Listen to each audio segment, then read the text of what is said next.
پیر طریقت رہبر شریعت پیر سید محمد احمد شاہ صاحب بننا والے یہاں تشریف لائے تھے. انہوں نے بھی یہی باتیں اسی نوعیت کی باتیں ہمیں بتائیں. اور میں پچھلے سال الحمدللہ استانہ عالیہ حضرت کرما والا شریف میری حاضری ہوئی. میں گیا جہاں میں نے اپنے کانوں سے پیر طریقت رہبر شریعت پیر سید میر طیب سرکار کو میں نے سنا.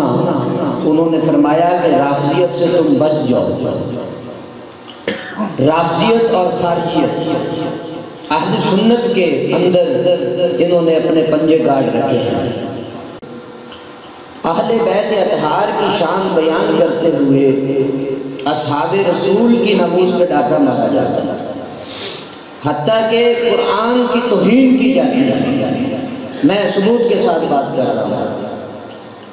سیدنا حضرت امام حسین کی شان بیان کرتے ہوئے توہین قرآن کی جاتی ہے، توہین صحابہ کی جاتی ہے. حضرت عمر فاروق رضی اللہ تعالی عنہ کو اس بدبخت نے ناپاک کہا. اور مجھے کل ہی پیر سید محمد سعید شاہ صاحب ملے جنہوں نے مجھے بتایا کہ ایک بدبخت ایسا ہے جو حضرت سیدنا ابو بکر صدیق رضی اللہ تعالیٰ عنہ کو کتے کی طرح بھونکتا ہے. اور یاد رکھیں یہ لوگ جب دنیا سے رخصت ہوں گے قبر میں ان کو کتے اور خنزیر بنا دیا جائے گا جو اصحاب رسول کو بھونکتے ہیں اور صحابہ کرام رضوان اللہ تعالی علیہ وسلم کی شان میں گستاخیاں کرتے ہیں. اس چاٹ کے اندر ایسے لوگ ہیں جنہوں نے نمازہ تو اہل سنت و جماعت کا عہد رکھا ہے، لیکن پسے پشت جو ہیں وہ سنیت کے نام کو خراب کر رہے ہیں.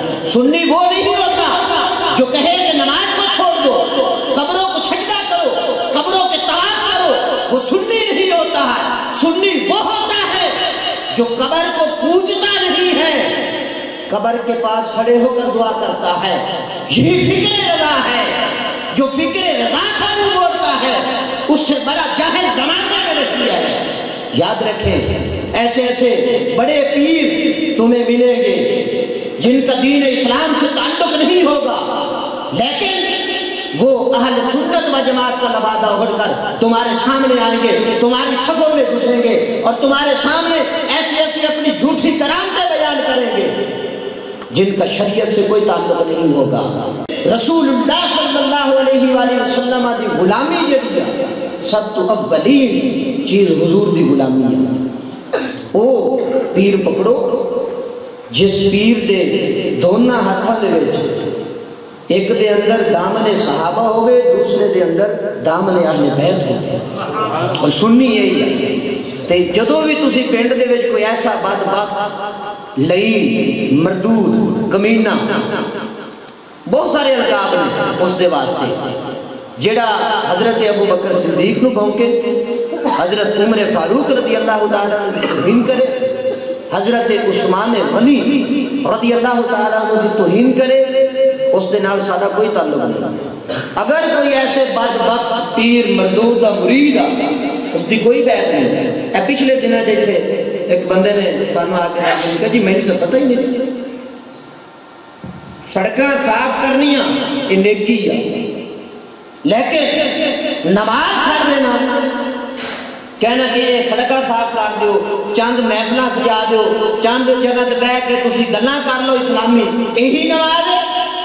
نا یہ نماز نہیں ہے. نماز پڑھنی پڑھنی ہے. اور 14 معصوم دا مسئلہ قرآن اور حدیث شاہد ہے کہ 14 معصوم نہیں نے.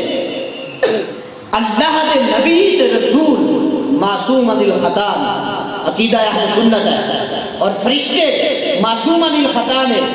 اللہ دے نبیاں دے رسولاں تو علاوہ اور فرشتیاں تو علاوہ کائنات کے اندر کوئی ذات معصوم نہیں. یاد رکھو اے عقیدہ اہل سنت. 14 معصوم اے من گڑت اور رفضیت ہے، اے خارجیت ہے، رافضیت ہے عقیدہ ہے جڑے لوگ کہندے نے کہ 14 معصوم. یاد رکھو ایتھے مسجد دے اندر درس قرآن کامیاب ہے. اب درس ہو رہا ہے وہ ساری گلاں تمہیں سکھائیاں جاندیاں نے. ایسے لوگوں تو بچ جاؤ اور اپنے عقیدے دی اصلاح کرو.